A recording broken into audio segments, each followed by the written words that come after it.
या जगात जेव्हा आपण या पृथ्वी तलावर जन्माला येतो तेव्हा आपल्या त्या आईला आपल्याला जन्म देताना ज्या वेदना होतात त्या शब्दात सांगणे खूप खूप कठीण आहे। तिने आपल्याला जन्माला घातल्या वेळेस तिचा विचार कधीच मनात सुद्धा येत नाही। ती त्यावेळेस देवापाशी फक्त एकच प्रार्थना करते की माझं मूल सुखरूप ठेव। आणि ते बाबा दवाखान्याची बिल भरताना त्यांच्या हालाची जीवनात आपल्या पोटाला चिमटा बसवून पैसे जमा करतात आणि ते देताना त्यांच्या चेहऱ्यावर एकाच वेळेस आनंद असा येतो, तो म्हणजे माझं बाळ सुखरूप आहे। आम्ही आई बाबा झालो तेव्हा कळालं की त्या वेदना, त्या दुःख, त्या अडचणी। आम्हाला मोठी मुलगी आहे, नंतर दुसऱ्या वेळेस एक मुलगा झाला। आम्हाला सगळ्यांना खूप खूप आनंद झाला। त्यात म्हणजे सिझर झालं, त्यावेळेस शरीराला खूप वेदना झाल्यात, पण त्या दुःखापुढे सुख खूप खूप मोठे होते, कारण परिवार पूर्ण झाला होता।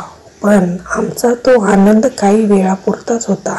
चेहऱ्यावर राहिला। अचानक बाळाची तब्येत खराब झाली, बाळाला न्यूमोनिया झाला, बाळ ICU मध्ये ठेवावे लागलं।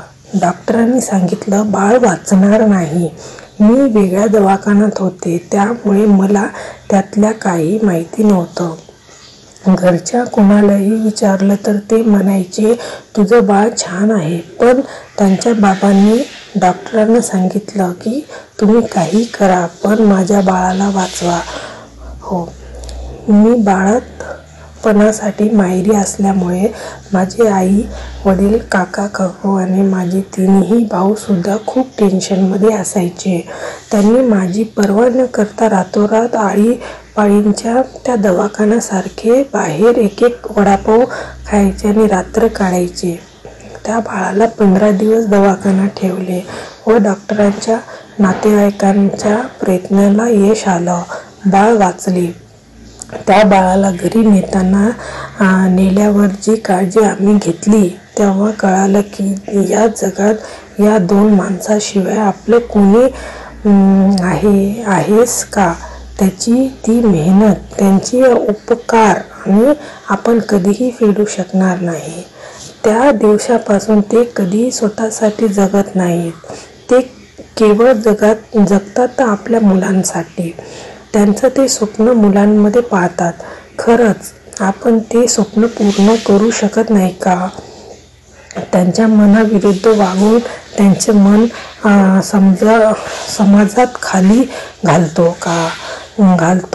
काय मागतात ते देवापाशी, हे देवा माझा मुलगा सुखी ठेव, त्यांना दे,